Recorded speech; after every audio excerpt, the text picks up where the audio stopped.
Public hearing regarding historic district boundaries. Roll call, please. Mr. Fuller. Here. Mr. Coleman. Here. Ms. McCurdy. Here. Mr. McCarthy. Here. Mr. Smith. Here. Mr. Van Haven. Here. Mr. Weber. Here. All right, thank you, Mayor and members of council. This is a public hearing for the expansion of the historic district boundaries. And actually, I may have already misled you with the word expansion. This is a clarification of historic district boundaries. As you may remember, we've gone through and we've cleaned up the survey and legal description of the Perrysburg Historic District. When we were doing that and writing the ordinance, we also realized that we have several satellite properties, as I refer to them as, which are also known as listed properties, which are subject to the same jurisdiction as the properties within the historic district boundaries. So the way you need to think about this is we have a contiguous area that you could draw a circle around, and that is our historic district, which is primarily Front Street and Second Street. In addition to that, we have properties that are scattered throughout the city, basically only 4 of them, which I'll name here in just a moment, that are also under that same jurisdiction of the Historic Landmarks Commission. Those would be our engineering building, which was a WPA building over next to the water tower. We have the Spafford House, or the Perrysburg Area Historic Museum, the Schaller Building, which is connected, or not connected, but next door to our old fire station, and then the Fort Meigs State Memorial. This is not a change. This is just a clarification. There's 2 ways that we found that our historic district has been recorded in the past. One of those is through survey and legal description that was codified in your ordinance book. The other way is through the zoning map through a colored striped designation. So the satellite properties, which is really the focus of tonight's public hearing, were only represented in picture form on the map through the colored purple dashed lines. This is to go through and actually incorporate that into the text. So when we bring the ordinance to you, I believe at your meeting on the 19th, if that sounds right, that will include the survey and legal description for the boundaries, and then we'll specifically itemize the 4 locations that have always been represented as being under the jurisdiction of the Historic Landmarks Commission, but have been previously omitted in text form. So we're just bringing the picture and the text to be consistent with each other. I was just curious, I think I asked this at the planning and zoning, if we are going to record something with the recorder's office so that it flags those properties that are involved. So when they're in a real estate transaction, they'll get notice that they're part of the historic district. Okay. So I think that would be helpful to our new residents that are moving in and purchasing historic district. It kind of sets out the notice right away in their transactions. So. Any questions from council? If I can ask, I know that I've used this map all the time and I never noticed that it wasn't actually codified. Any idea how that happened, or how they got on the map and not in the? Well, evidence would suggest that the historic district was originated back in 1983? 86. And these were subsequent additions that didn't result in a text change. It was just, I want to say, memorialized graphically on the map. So the same process they went through to create that wasn't necessarily followed up upon. Okay. I think the intent was always there, obviously, through the pictorial version, but it never made it to the text. Okay. Any other questions from council? Any questions from the public? So this distinction, like, how does that impact the property itself? Well, before he answers, would you mind just stating your name and address so we have it for the record? Sure, Brandy Limberly. What else? Address, please. 1623 Wood Street. Thank you. I guess I'm not entirely sure what the question is. You said, how does that affect the property? Yeah, the Spafford House, and you want this distinction, like, what does that mean for the property? It would mean that anytime that any improvements are made on the property, it would be required to submit an application to the City of Perrysburg Historic Landmarks Commission, which is a group of 7 volunteer citizens that would review those applications for appropriateness based on its historical context.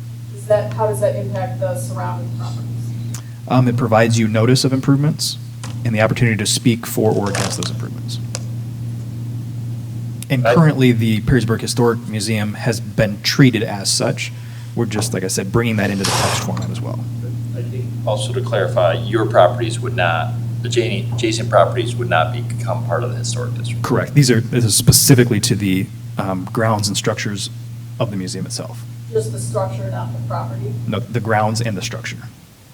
So So basically what that means is my property is gonna now border this historic property, right? Not now, it currently is. We're just reaffirming that in a text version and not just relying on the graphic format of that.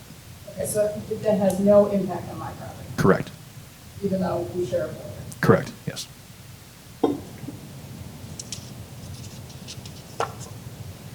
If you would like, you can follow up and talk, with Brody tomorrow, if you want to talk further about it. I think he accurately represented that it will have no impact. We're just affirming what already exists, so there shouldn't be any change, but. I'm just, there's nothing really historic though about that building. Or the location. It was built in 1823. It's one of the two oldest buildings in Perrysburg. It is very historic. It was not built on that piece of land though. It was moved 60 feet is all. So everything that's happened on that piece of property has always gone through Historic Landmarks Commission since the beginning of the Spafford House Museum. They're just making it official in the book but they've always followed the rules of the Historic Landmarks Commission. And just one correction, I don't think residents get notification when there's a application for a certificate of appropriateness, right? Only in, like, if there's any BZA or something, right? I believe those are sent out for Historic Landmarks Commission as well, but I will double check that. Yeah, okay. I don't ever remember anyone coming to a meeting, a neighbor coming to it for a. It is, Mr. Weber is correct, I may have misspoken on that. I was under the impression that we sent notices for both the Board of Zoning Appeals and the Historic Landmarks Commission. Okay, so the building itself, the structure itself is historic. It And most we know certainly that is. Just because of the date. Excuse me? And Because. we know that just because of the date that it was constructed.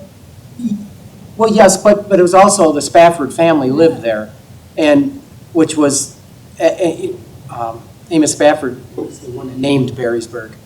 So the family goes way back to the beginning of Perrysburg. Okay. It's very historic.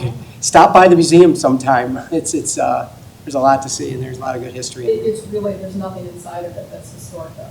That's my concern, I guess, I don't know if there's special tax status that's associated with this distinction, but. It's you know, been I don't know renovated all when, about it, it had to be renovated in 2014, and it opened up. But it's, no, the original hardwood floors are there. The original structure of the walls, they're all still. Yeah, and they have it displayed with plexiglass where you can see the construction of the walls in there. And there's a lot of photos on everything on the renovation. But there's just a lot of history with the family that lived there. And, but I think they've been very good neighbors in that area. They've done their best to keep it. Okay, so I want to put in a pool, Mhm. and y'all are going to be cool with that. Assuming you meet all the zoning requirements that any property in the city would be required to meet, yes. I would encourage you all to go see this historic property. And I guess go inside the what- historic property. It gets special tax status. So I guess your air quotes are kind of implying a message. Can you just tell us what that message is? What do you want from us to take from I would that? encourage you to go visit and make your own observation. So are you asking that we not approve the I would historic? go visit it before you just say, yes, this is this historic property. I would. Well, again, I'm repeating what others have said. It's already a part of the historic district. It's done. That isn't the Does issue. somebody highlighted it on a map? That's all it takes? Yeah, no, it went through Historic Landmarks Commission, and the commission has to consider the application to decide whether to designate it as a listed property or not. And they've done that. They did that many years ago. So nothing, I don't know if we're making this clear to you. Nothing's really changing tonight. This is just They confirming have what certain already. benefits, right? Beg your pardon? There's certain benefits associated with being a part of the historic district. No. No. No, Actually, they're a 501c3 organization. There's actually restrictions placed upon them for being in the district. They are a 501c3. But they still have to conform, as Brody says, to the restrictions put upon them. So We're- they can raise money. We're kind of getting a feel of the purpose of the meeting, but, Yeah. and so I want to kind of rein us back into the scope of the inquiry, but whether what's really before us. But to answer your question, I'll let you answer. It's a 501(c)(3). Yes, it is. It's a nonprofit organization that serves the community, and they have a mission statement where they. Just to be clear, that's just the Spafford House we're talking about. It's part of a 501. Perrysburg Area Historic Museum. Right, that's a 501, Located in not the Spafford entire House. historic district. Pardon me? I said not the entire. We're only talking about the one part. Right. Oh, yeah, just I'm this museum, that's. I just don't want that to get And lost. 501(c)(3)s are not automatically tax exempt entities. They have to pay property tax just like everybody else. So, But they certainly raise money. I mean, I guess my point is, there's nobody ever there. It's kind of a shell of an organization. I know that because they live right by it. There's nobody ever there. There's a guy that comes by and does the lawn. I can speak to that. For months. well, that kind of goes to the question about it doesn't go to the purpose of this discussion. I'll briefly, I think if you want to have these discussions about the value of the organization, everything's changed with the pandemic, so I think that those are kind of the discussions that maybe the historic museum needs to have with the community as to why it's value and what it's. They used to be open 3 days a week. When COVID hit, it went down to nothing, and it's coming back as 1 day a week for now. The attendance is down, like it is in a lot of things, but there's a group of volunteers that have worked really hard to try to provide this for the community. And maybe I'm misspeaking, but a 501(c)(3) is regulated by the federal government to qualify for. So that wouldn't necessarily be something we That's not- discuss as well, that's- city council. That's not what the purpose of today's discussion. Okay, any other questions? It's great. Would you mind saying your name and address? Sure, Ashley Pulo, the executive director for Max Historic Site. I have a question, and I apologize if this is in the form of asking. Would you mind coming to the mic? Oh, sure. I didn't mean to, we should make sure we can get this recorded. The rain's making it a little harder to hear. Hi, I'm Ashley Filippo. I'm the executive director of Fort Meigs Historic Site. My question is, the site itself, the land is owned by the state of Ohio. The buildings are owned by the Ohio History Connection, and the property is managed by the Fort Meigs Historic Site. In the past, we've had some conflicts with the historic district on just branding for our site and having like our sign to advertise our events and things like that. How much oversight does the historic district have over our property with it actually being a state entity? I will answer that question to the best of my ability. What I will say is in the past, there's always been a cooperative relationship between Fort Meigs State Memorial Park and the Historic Landmarks Commission. My understanding is that you are an autonomous organization that does not necessarily have to answer to those restrictions. But again, there's always been a cooperative relationship where we've provided input, community input through our Historic Landmarks Commission to try to work to a mutually agreeable solution. Your answer, I think if push came to shove, you could probably demonstrate that you have the trump card by being a state-owned organization. But again, it's that local cooperation that has always prevailed. We want that too. I was just wanted to clarify. Any other questions from the audience? Hearing none, I will entertain a motion to adjourn. So moved. Second. All in favor? Aye. Hearing no opposed?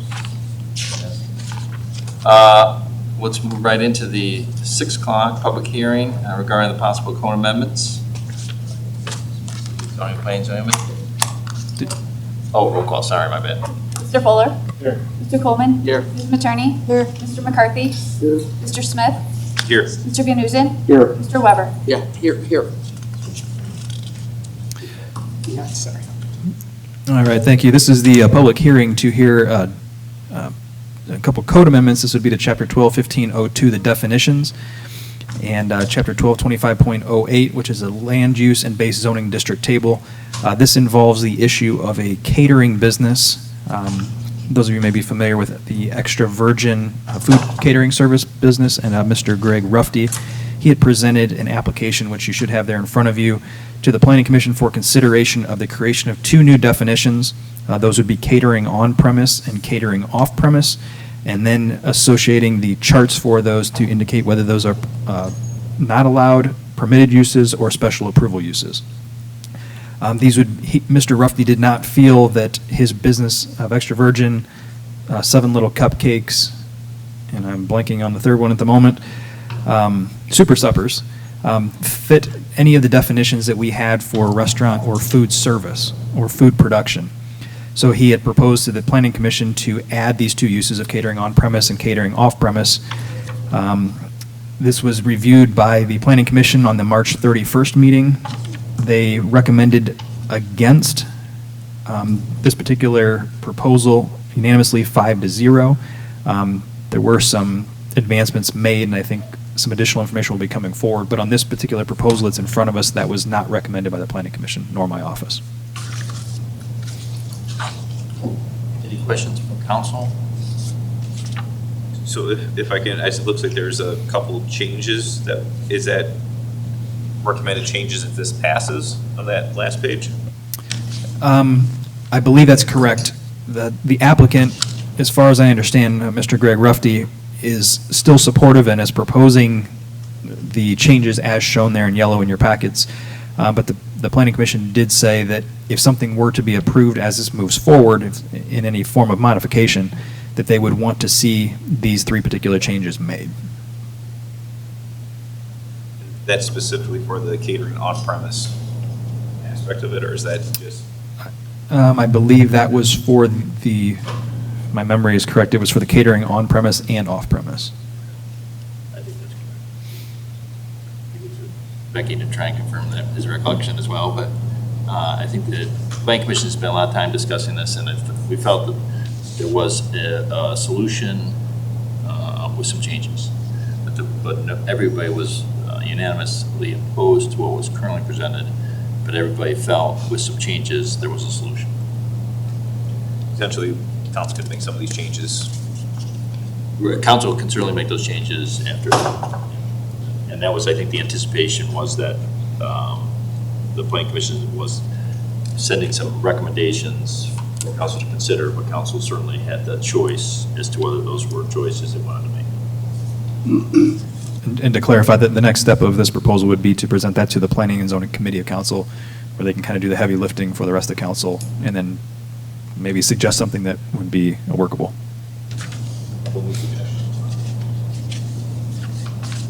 Any other questions from council? If not, any questions from the public? If not, I'd entertain a motion to adjourn. Moved. Second. All in favor? Aye. Opposed? Hearing none. We're adjourned. Now we'll go to we're catching up. 6:05, public hearing regarding special approval use for landmark feature signage in Waterhouse Bath and Kitchen Studio. Roll call, please. Mr. Fuller? Here. Mr. Coleman? Here. Ms. Matroni? Here. Mr. McCarthy? Here. Mr. Smith? Here. Mr. Van Huzen? Here. Mr. Webb? Here. All right. Thank you for that. We have the applicant here with us this evening, Miss Amy Sider. She's a showroom manager for the Waterhouse Bath and Kitchen Studio.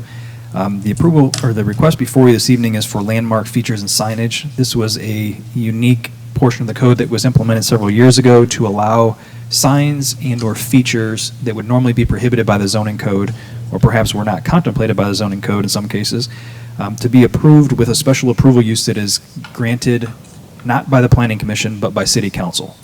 So there are certain special approval uses that the Planning Commission can grant, and there's others that defer to City Council as a whole. So this is one of those that requires council approval. You'll notice there in your packets, there are, when you have special approval uses, there are typically general requirements, which are numbered 1 through 6 in your packet. And then other special approval uses have what I refer to as the specific requirements, and this does have those, and those come from Chapter 1235-04ZZ, Landmark Features and Signage. You'll notice that number 9 is where it indicates that City Council will have the final say.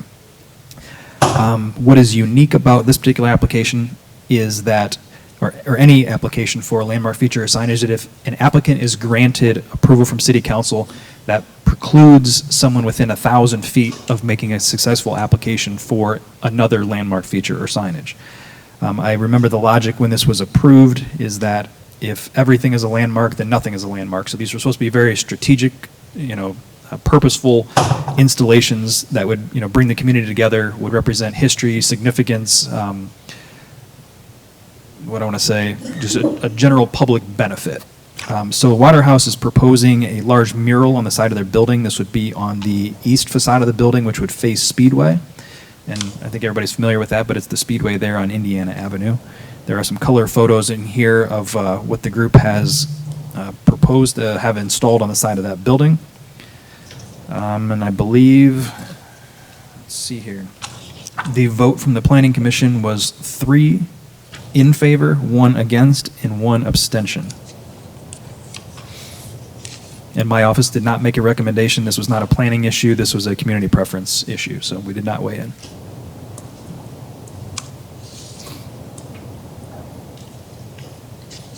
Any questions from council? Is there any reasoning given to the nay vote? The nay vote was cast by John Wallstein, and he did not believe that the artwork was of a significant enough nature to justify, a community benefit or public purpose, that sort of thing. And I think generally he was concerned that may preclude somebody within 1,000 feet of doing something that he felt might be more significant. What is the 1,000-foot radius around where that's going to be? We have a idea of that? I think I saw a map to show where that would limit. Yeah, we did provide something to the Planning Commission. I don't know if it made it into your packets or In my not. packet. That might have just been an auxiliary handout that we handed to them, so I don't have that information for you this evening, but I can get that to the Planning and Zoning Committee. Okay. I do know it nixed any plans. Rick Ruffner had to put a mural on his building, so he fell within 1,000 feet. No, did he? Okay. Does he have a plan to put something up? Talked about it, but they beat him to it. Any other questions from council? I guess, I know you explained the reason for 1,000 feet, and this might be a conversation we should have afterwards. Want to get a little more enlightened than just the 60-second spew on that one. All right, sounds good. So, Any questions from the public? Hearing none, I'll entertain a motion to adjourn. so moved. Second. All in favor? Aye. Any opposed? We are adjourned. We'll start the 6:10 public hearing regarding rezoning, request for C3 and C4. Roll call, please. Mr. Bowler? Mr. Coleman? Here. Ms. Matroni? Here. Mr. McCarthy? Here. Mr. Smith? Here. Mr. Van Huzen? Here. Mr. Weber? Here. All right, thank you for that. This is a public hearing to consider the rezoning. I'm just going to refer to it as a parcel ending in 1,000 since we have a series of parcels here with different endings. It's located on Carronade Drive. It is in the vicinity of the residences of Carronade's apartment complex. It is currently zoned C3 community shopping. This parcels have been vacant as far back as I'm able to trace it. There is a proposed buyer. I don't know where they're at in the particular process, but he's actually here this evening, Mr. Rob Shohayab, here to my left, that can answer any specific questions that you have. But his request that he had made to the Planning Commission was to rezone this property from C3 community shopping to RM multifamily. I did an analysis based on what I'll refer to as the pending land use plan. The pending land use plan was supportive of that change to multifamily. And again, this was also heard by the Planning Commission on March 31st. And they did recommend unanimously 5-0, which was in agreement with my staff recommendation to the Planning Commission. And this is one of 4 pieces of the transaction, both on the, I'm going to call it for simplicity, the east and west side of Carronade Drive.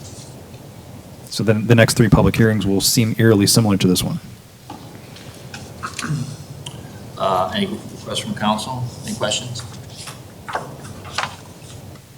I just have one. Brody, what, this color-coded map, is it all these properties included? I mean, I'm talking about the next three public hearings. Are these the parcels? The easiest way to see this, and I guess, and to understand it, is probably not the color-coded, because that's the current zoning map. So if you look at the aerial photo where you see the red stripes going through, those are actually two separate parcels. You can see the corner there actually goes across Kearney Drive. So it would be the parcels between Lakeview Drive and the right edge of the striped. Oh, I see. Hands just showing. So it's basically all of these parcels across the area. I don't have the new proposed land use plan in front of me. My computer's acting up. What, do we have those still commercial in the future land use plan? There is an allowance for commercial, but there's also an allowance for multifamily residential as well. So it did fit that particular prescription. Okay. And it was anticipated that was a better resource to use, being that is currently in process and pending, than our old land use plan, which is several years out of date.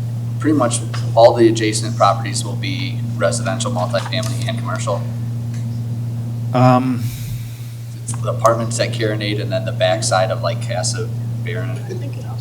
Correct, yes. And then the property that's to the south of this particular one has a different owner that is under the name of Mark Milstein, and that is currently zoned RM. So you'd have residents at Kirinade zoned multifamily. Across the street from that would be the Mark Milstein property, and these would be the properties to the north of residents at Kirinade and to the north of the Mark Milstein property. So that entire area would be multifamily. He had no objection at the planning commission. Mr. Milstein? Yeah. His attorney did raise some concerns about the capacity of the infrastructure in the area.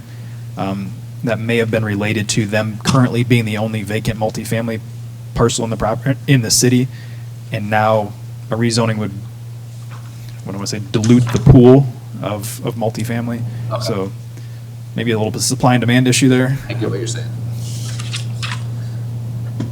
Well enough for that. Any other questions from council? Any questions for the public?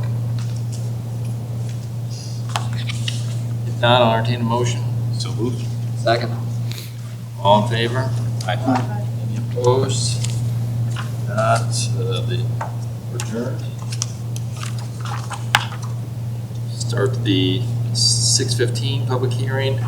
This is another request for rezoning. Roll call. Mr. Fuller? Mr. Coleman? Here. Ms. Matroni? Mr. McCarthy? Here. Mr. Smith? Here. Mr. Van Huzen? Here. Mr. Weber? Here. All right, thank you for that. I'm determined to get us back on schedule here. So as I mentioned, this is, the next three are going to be very similar. This is a parcel ending in 8,000. Same rezone request. This property is zone C4 highway commercial, in the same general vicinity as the previous property. The request and the applicant are both the same. This would be to have a rezoning from C4 to RM, which is our multifamily. And again, the applicant is with us this evening. The Planning Commission did have the same recommendation of 5-0 in favor of the rezoning. Questions from council? This is just that little strip, right? Yeah, this is a very narrow strip along Lakeview Drive, yes. I was trying to figure out the map because it's not easy to see on it. Right. Okay, right there. I see it now. Okay. Any questions from the public? Not good at where's Waldo. Now I'll entertain a motion to adjourn. So moved. Second. Roll call. All opposed? Aye. I was gonna say, wait a minute. All in favor? All in favor? Aye. Opposed? We're adjourned. Now we're right on schedule. Yeah. Let's start the 6:25 public hearing regarding new. 6:20. Oh, I'm sorry. We're not on schedule. We were gonna be. 6:20 public hearing regarding rezoning request for C4 to RM. Roll call. Mr. Fuller? Here. Mr. Coleman? Here. Ms. Matroni? Mr. McCarthy? Here. Mr. Smith? Here. Mr. Van Huzen? Here. Mr. Weber? Here. All right, thank you for that. This is a parcel ending in 3,000. same applicant. C4 to RM multifamily, same general vicinity. There's a location map that's provided to you. The Planning Commission's recommendation was 5-0 in favor of the rezoning. Any questions from council? No, Brody, tomorrow, can you bring us, what's the total acreage involved in this for? Yeah, I was gonna say, it's roughly 16 acres total between every rezoning request this evening. Okay. This is going to planning and zoning next, right? Correct, yes. Any questions from the public? Would you mind, I'm sorry, stating your name and address for the record, then come up to the mic so we can make sure we record. Elizabeth Seymour, and I actually work for residences at Carinate, right across the street from where this is happening and kind of right there. I just have a few questions, actually. What is the name of the developer? You want to just introduce yourself? Okay. I was going to provide you also with the staff report from one of these that has the applicant's name and contact information in that. Perfect, that would be great. Well, just introduce yourself because you've been sitting there patiently. Good evening, Rob Shuhayeb, Choice Development Corporation, based out of Troy, Michigan. Thank you. Do you have any other questions?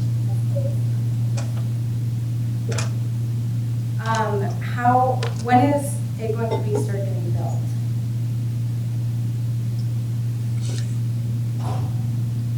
It's a function of many things. And before it's kind of not what we're deciding today because we can't build it till the issue of zoning gets decided. Fair enough. But if you want to answer, you can. It's fine. Reasonably soon. So, That's all. Well, yeah, and you might want, yeah, you have your information, so you guys can follow. Thank you. Any other questions from the public? Yes. If not, I'll entertain a motion to adjourn. So moved?